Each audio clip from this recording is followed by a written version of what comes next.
Okay, sounds good. But so anyway, yeah, we realized that there were kind of all these conversations happening, and great initiatives going on and great work that was being done, but not all really seeing eye to eye and kind of working together. So that was the challenge that we kind of came in with. So we, one of the things I'll share, just an observation, having sat in on those conversations. And I agree, Allison, like that was a big lesson learned. There were so many players to this that, they weren't all on the same page, which of course happens a lot.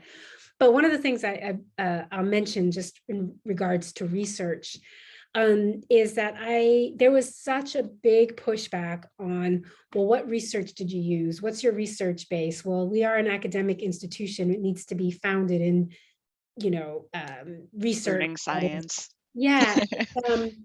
There was something, just an observation that sometimes research can be wielded as a tool to keep what we know as common knowledge, or things that we know just from our own personal experiences, and especially in relation to belonging and diversity and inclusion, that there are things that, voices, different voices, student voices, practitioner wisdom, things like that, that aren't always accounted for when we wield the word research around.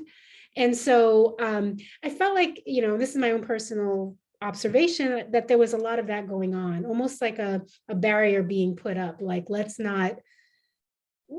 just stop things right now, because the research, we want to make sure that is valid, if you will. And so I get it. I just throw that out there. There was also a little bit of like, why is EASE coming in when we're qualified to do some of this ourselves? Which I think we had a little sense of that as well. Yeah. So I mean, there was a lot of feelings about it, but I'm sure that you'll run across perhaps this discussion of research at some point as well in your work. But to answer your question, Natalie, no, we weren't presenting anything that they disagreed with. What they wanted was a list of citations and what the foundation was for what the rubric, how it was built. And a lot of it was built, I think, or in common sense and in practitioner wisdom and in the best practices of learning design and universal design, but there was still a lot of question about it or contention about it. And so that was where we kind of deferred to originally these criminal justice CJ pillars of equity, diversity, and inclusion, and they had a few areas that they had pulled from some equity research. We ultimately just changed that and sort of organized the rubric into categories of diversity, equity, and inclusion based upon SNHU's definitions. But in good faith, we were like, the CJ committee did their own prior work. We weren't involved in that. So it was definitely an interesting journey. Okay, so with that said, so what we essentially landed on is we kind of looked at the three rubrics together, and I really tried to like consolidate language where possible. The other challenge that we had is we had their instructional designers were SMEs essentially for us, but the feedback wasn't quite consolidated, so it was a little challenging to really like narrow in and like tighten up the language as much as we wanted to. So by the time we did a review and facilitation of a course, we had kind of a working QA, again, that overlapped really and would fit into their integrated QA process here. So some of their integrated QA process already had DEI in there, but it wasn't looking at it. There was definitely areas for improvement or more specificity. So we looked at the CJ course, which was, again, this was redesigned, I believe, after Maddie, you had talked about working on it a few years ago. So they redesigned it. I'm sure it's been like revamped. A lot of the courses have been revamped several times from the initial like CJ kickoff. Yeah. So we just kind of came in just looking at it, just from where it was currently.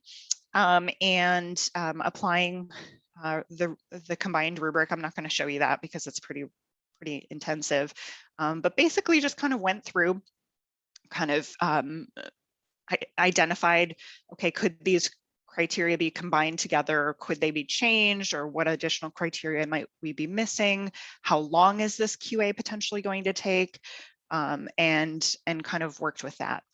Now, the way that I kind of approached it is knowing just the backwards design approach with SNHU, the very heavy emphasis on summatives and everything formulating up to the summatives. We really started with the summatives and looking at that. Now, this course really had a specific DEI lens. It was cultural awareness in criminal justice, but interestingly, it's a 100 level course. So that was another kind of consideration. So before I kind of share some of our findings, what I wanted to do is to share some prompts, share the outcomes for the course, share a couple prompts that, you know, as we were reviewing the summatives and some of the projects and activities, and kind of just get your initial observations and sort of thoughts as you look at it through a DEI lens. So these are the course outcomes.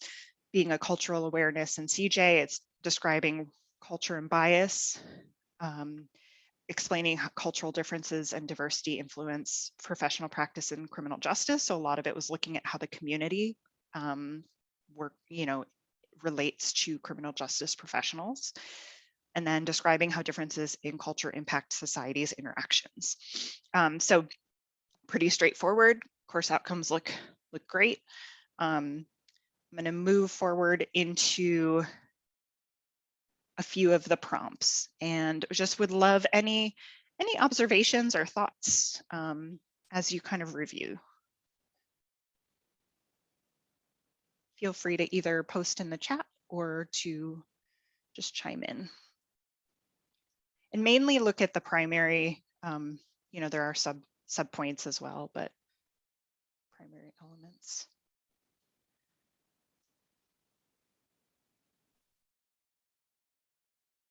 The first thing that catches my eye is that you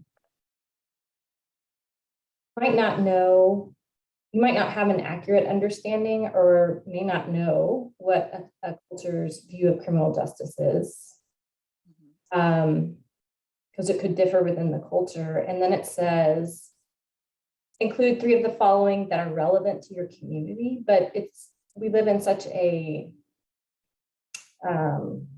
partitioned world. That's the best word I have right now. I think for some people it's very hard to know. Communities are can be very alike. I think of the right word, but yeah. Homogenous. Right, like is the community heterogeneous, or is it homogeneous? Is it a very diverse community? Yeah, great points. Any others? Well, I'm looking at number 1 and then 5 under that little bullet point. And it feels to me like maybe someone is afraid to say Black, because we have Native Americans, Asian communities, Hispanic communities, refugees, and then people of color. Black people are not the only people of color, but yet I don't see Black specified. Right. Yeah, they're and other communities could be identified as people of color as well. It's also like refugees and undocumented people kind of seem connected, and then there's some specific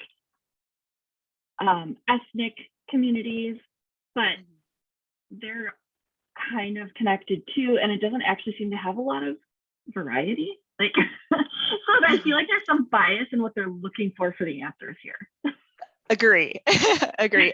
Yeah, I think the first response that I had, also tying a little bit back to what you said, Natalie, on the subculture, is that it's almost leading to sort of a homogenous view of like what Native American groups might think of criminal justice professionals, whereas you have so many different Native American tribes and communities that are different. And maybe within even those communities, you have individuals who are different. And I think there could be a potential for leading towards a generalization of like, you know, a Hispanic community may just see criminal justice professionals in a negative light. They did have, I think for this course, there were a lot of great resources that showed sort of historical and cultural elements of communities. But so those were some of the types of things that we were kind of looking at, like as we were, and I think as designers that we can sort of call out or sort of indicate, like, can this be reframed slightly to still look at sort of historical treatment or interactions or you know, that may have occurred without maybe leading toward that homogenous view of a particular community when the community may be very. Do you need to include this, Sunny said, I mean, do you need to include of the following? I mean, if you want to get the learner's voice, right? Can you just say, describe different cultures or subculture views of criminal justice professionals that are relevant to your community? Yeah. Period. Yep. Because then that's beginning to really, we're asking them to really look in their community. And what would be interesting is how they answer it. Right? Because then now they're beginning to think, okay, what does that mean by different cultures or subcultures? And so they can do their own investigation around that. Right. So I think, yeah, I don't know, that would be. Yeah. Yeah. Yeah, I think in some of the prompts that we noticed, like even making the prompt a little bit more general would allow for complexities to kind of come forth. That's exactly, yeah, that was different voices. Yeah. Right, that's exactly what I was trying to get at there. Yep. And Liz had commented too, I think, on Sherry, your point regarding the people of color, like there is a very intentional aspect of you know, trying to representation is a big focus on DEI, and especially in the rubric, like, is there representation of different voices of different communities, but there could potentially be a way to reframe. Liz, did you want to say anything else before I move? Yeah, just again, like just what we do as learning designers. My first question is, can you tell me a bit more about what you're trying to accomplish with this? Because then maybe I can help you reframe it. It does feel very leading and has the potential to be generalizable. Like you're starting to create stereotypes maybe, or like speak for an entire community that you know, it's really impossible for you to do so. So what are you trying to accomplish with this? And let's figure out a different way to reframe that. That's such a good point, Liz, to like ask this thing what their intention was. Because if they wanted to address stereotypes and this was like a roundabout way of getting to that, then let's help make that more transparent. That's right. Yeah, it's a great question.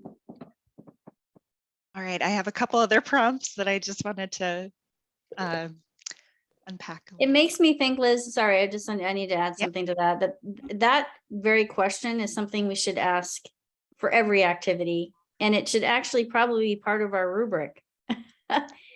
You know, ask this question: what is the original, what is your intent for this? Because I think often we forget, we dive right into just looking at the question and not asking for the intent, and that I think could be a really good line item in the rubric. Yeah. That's always my first question for SMEs, because the way they write, I have no idea what they're trying to say. Right too, Jessica.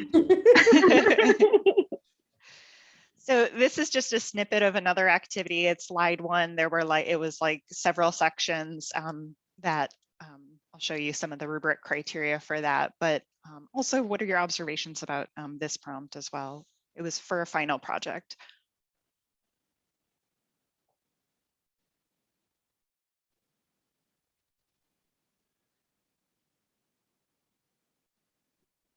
I think we almost have to ask again, what's the intent of this? Why are we talking only about Chinese immigrants? Like, I would guess that, I mean, I don't know what the whole prompt is. Right. It's a little out of yeah. context, right? Yeah, I think that would be my first question is like, Yeah. why are we? Actually, I'll show you the, I was going to hold on to it, but I'll show you, these are the rubric elements.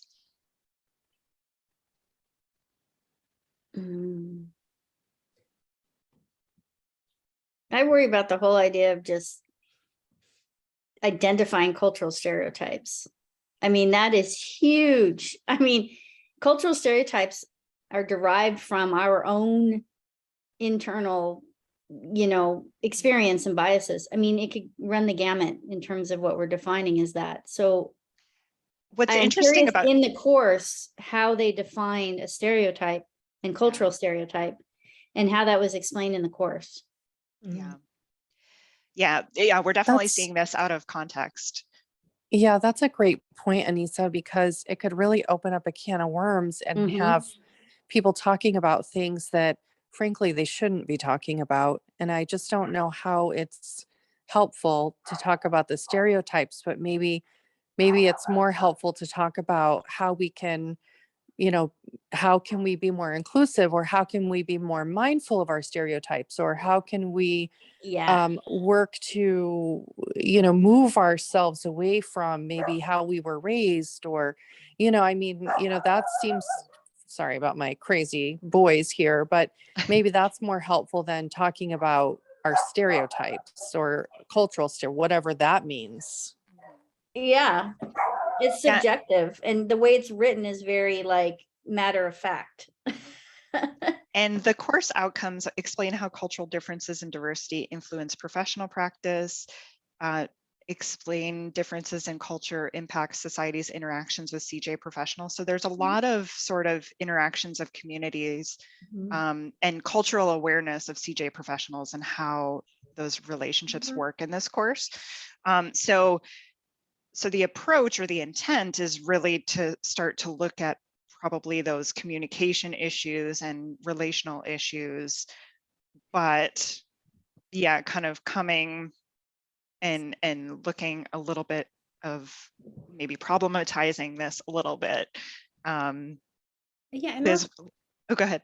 Oh, I'm sorry, Mel. I thought you were done. I was just going to share that my first reaction to this, and as a Puerto Rican woman, I have sat on the other end as a student to some similar types of, and I know again, tension is, may have been good, but to hear a host of stereotypes thrown my way about Latinx or Hispanic people, it would be so upsetting. Like, I mean, why do this? I guess was my first reaction to it. And maybe I had a strong reaction to it because I had experienced a similar activity, like 20, 25 years ago, and it just left a mark.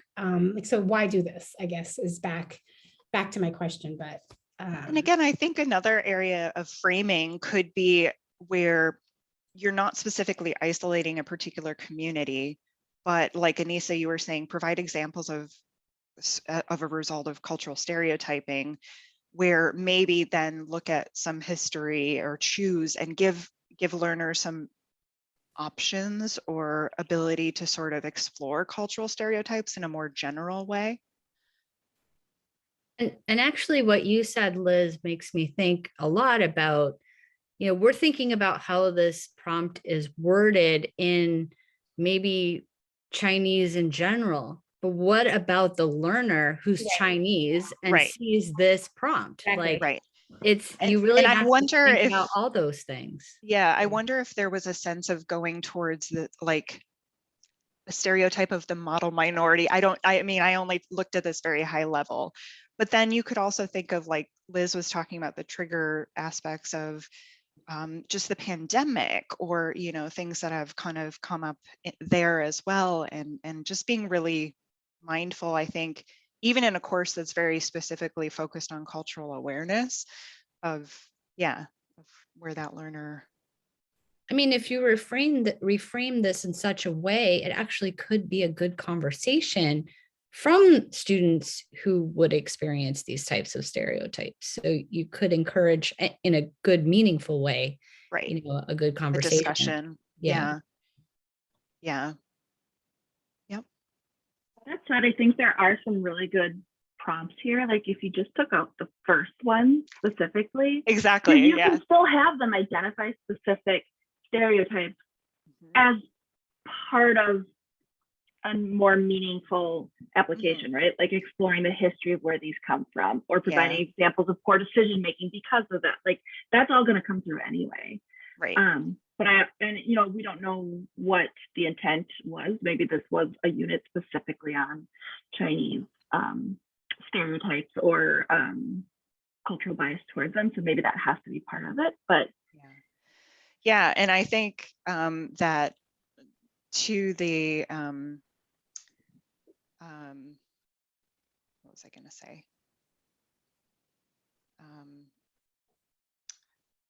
I lost my train of thought. But yeah, essentially you could look at the larger issues of immigration and cultural stereotyping, maybe a little bit more broadly, and still get at the same outcomes as well. Oh, I know what I was going to say.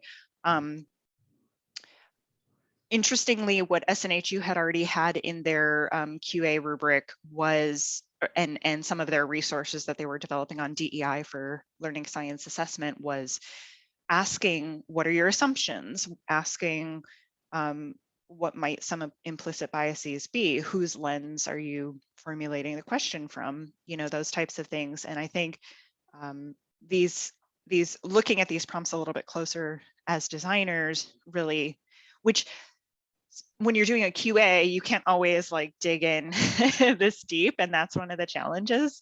It's sort of like, how can you catch it early on as a designer as you're working, so that during the QA process, it's not flagged or something like that. But really that intentional aspect of design that we do just every day. But asking those questions, what are the assumptions? What are we bringing to the table? Did somebody, Natalie, or? I was going to say that I don't think this is necessarily a bad prompt depending on the context. So if students had read an article and they were supposed to explain an academic's view of, an academic's explanation, and this was a check for understanding, that might be different. Or if it were a discussion forum prompt, right, rather than allowing students to just give random opinions, they could say, do some research, cite your source, what are the cultural stereotypes? And even if it's of one group, it's kind of like doing a case study. The other part of this assignment that I would ask about is that it's a 50 to 100 word summary. And I don't know in any case when you're talking about a topic like this, that you're going to be able to give a meaningful summary of cultural stereotypes in 50 to 100 words. And I believe this was more of a presentation too, because they were doing slide summaries. Oh, it's just one slide, but yeah. So still, and then the other thing is that, again, it's out of context, so we don't know, but this prompt does not ask them to do anything, and nor does the rubric related to criminal justice. But that all of the outcomes in the course are about criminal justice or refer to criminal justice. Yeah, I was just typing in the chat something along those lines, like maybe if it's reframed, how do cultural stereotypes of Chinese immigrants impact the criminal justice system or something like that, then maybe you have somewhere to go with this. All right.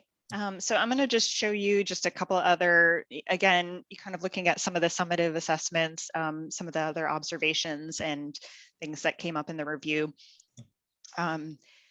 So, and again, our review was less about really looking at just specifically the content, but looking at the QA process itself and how it would work and map onto that content. So part of it would be like making sure in the QA rubric, you're asking like, are there any assumptions? Are there dominant viewpoints that are being emphasized, those types of things. Like, and one of the directions that we want to move in is to really create more exemplars, examples of like what might be framed effectively, or how might you ask questions to rethink something. So this one here, this was another project that was kind of a series, and the formatives kind of like would take some of these pieces in parts. So this was describe how policing is affected by a lack of cultural competence in both systemic and individual biases. Each of the prompts had like these subpoints like over policing, field decisions. So to describe how courts are affected by lack of cultural competence, corrections lack of cultural competence, and then explain the need for diversity. So this being a course in cultural or criminal justice and cultural awareness, one of the observations that I had was there was a lot of negative framing, so a lack of cultural competence. When I think there could have been, so you have 3 areas of a lack of cultural competence, or you might have some prompts that were, what are the negative interactions between the community and criminal justice professionals? I think in some cases that can create what we talked about in another session, like this sort of deficit approach or deficit model of thinking and framing, where it's like, okay, criminal justice professionals and the community are always going to be pitted against each other. Whereas these same activities could have probably reframed, where do courts show cultural competence, or where is cultural competence present? And there were other aspects of the course that actually did do that pretty well. That had, there was like this criminal justice safety website of all these great initiatives that I'm like, that could be like a really central focus of the course, of like how CJ is trying to bridge relationships with communities. So that was just another observation of just how we can think about framing negative versus positive and kind of having that balance. Obviously, number 4 does have explain the need for diversity, but those are some things that we can kind of look for, I think. And then this quiz question is just an example, but basically one thing that has been really interesting from the ESL program, ESLA with SDCCE, is they, because there are a lot of lower language learners. So this is a 100-level course. So the other thing that I was kind of looking for was like the language level or the language framing, and how maybe a 100-level learner might come into the course, particularly because they're having issues with losing students and retention. So the ESLA course has this cool tool, Story Tools. It's like a readability tool. And I tested some of the quiz prompts. It was mainly, there were a lot of plain language throughout the course, but looking at the quiz prompt, you can see there are different indexes that and formulas that it tallies in, but it's showing a pretty high level for even just this one quiz question, which, talking about Skillways earlier this morning and how outcomes are framed, you know, I was kind of thinking about this as well, of like, do we lose learners because we have master's degrees or we have PhDs, and, you know, and we just write at a high level and we don't always even think about it. But thinking about like when you're developing a 100-level course, like, are you using plain language? Learners have, sorry, I was going to say, SNHU has created kind of this plain language committee to reevaluate rubrics and to reevaluate some of the language. But so that was another component of kind of something that we can kind of look out for. There's a lot of words in this question.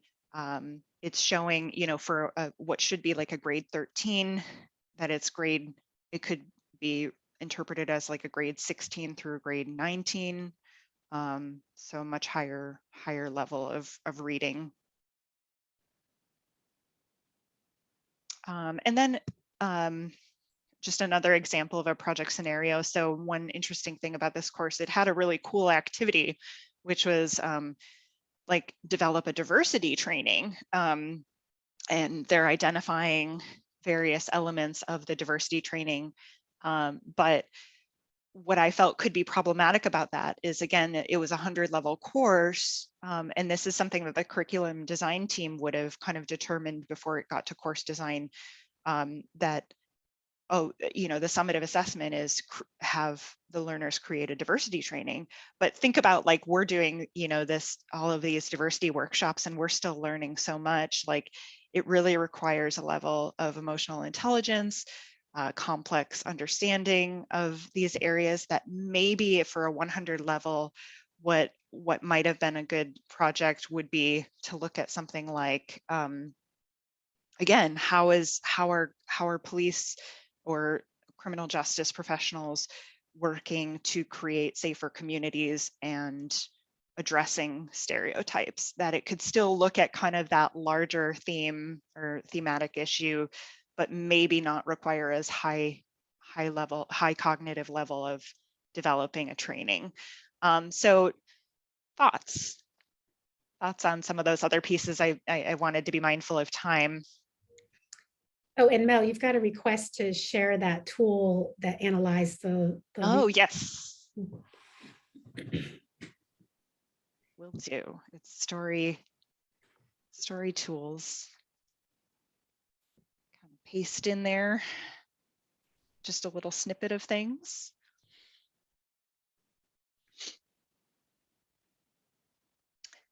Any further thoughts before I move to just kind of the summarization?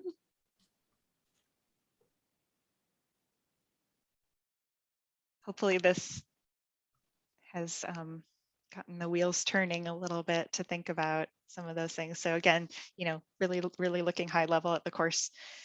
So as we review, basically our feedback and our findings for the rubric is that the rubric worked pretty well, considering it was still like a working rubric, integrated rubric. Knowing that there were elements of that rubric that would be integrated into their already existing QA process, we just indicated to be mindful of time.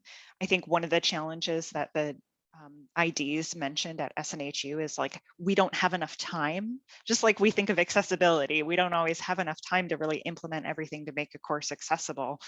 But it was sort of like, we need to be able to have a little bit of time to kind of thoughtfully kind of work through these, which I think a lot of it happens, you know, during that course design phase.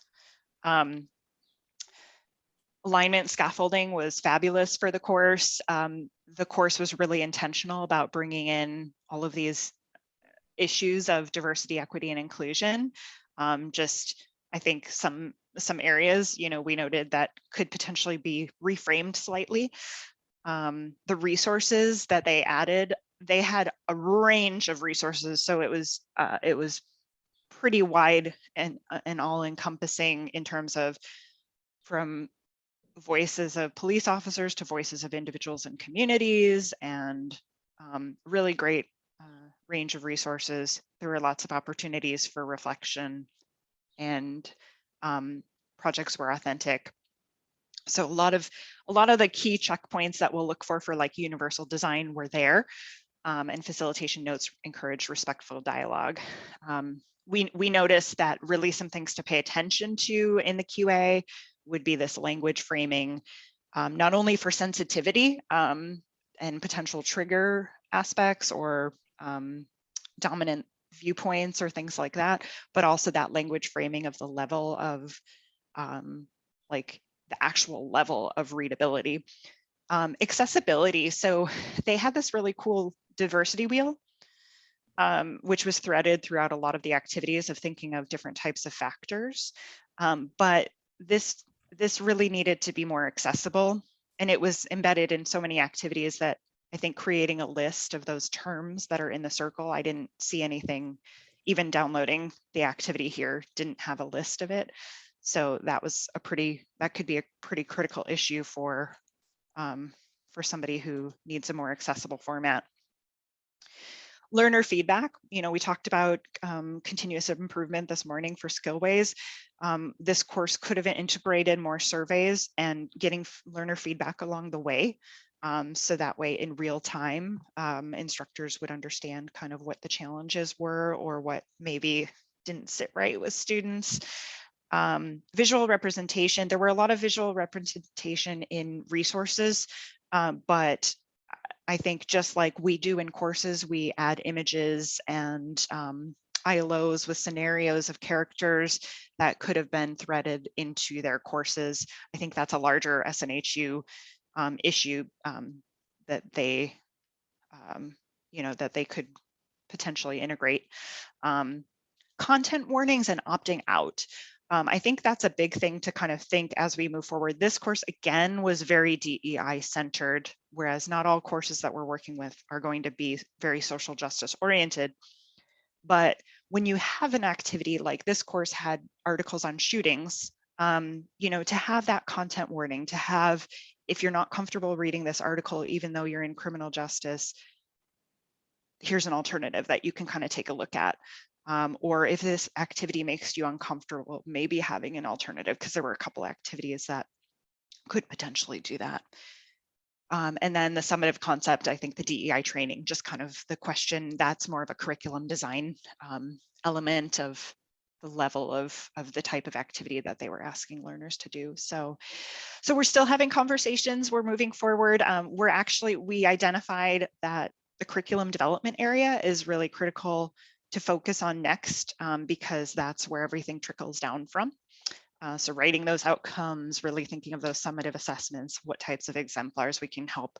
So we are in talks with them on next steps for providing training, providing exemplars, and working with a curriculum development team to support their continued work. And they're continuing to do great initiatives in the meantime, to just continue to look at these courses. So it was a really valuable project. And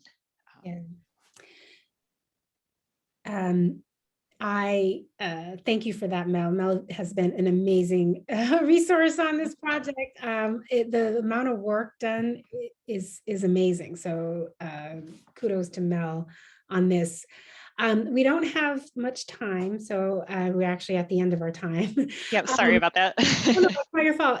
We started a little late, which is more my fault, but I would like us to continue when we meet again. I had some questions that I want you to think about. Like, we'll share the presentation with you, and then we'll discuss these questions when we meet again, so that we don't rush through this, because I think it's an important example of probably future work for ease learning in this realm. So we'll spend a little bit more time on this next time we meet. And also, if you could read chapter 6 so that we can continue with the book, and that'll be a nice time for us when we meet again. And I'll be back in touch with Gina around when the next meeting will be. But thank you for your time. Thank you 1,000 times, Mel, for all your fantastic work. And I look forward to meeting with you all again in a week or two.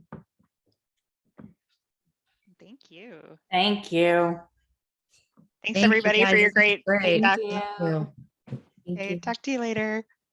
Bye. Bye. Bye.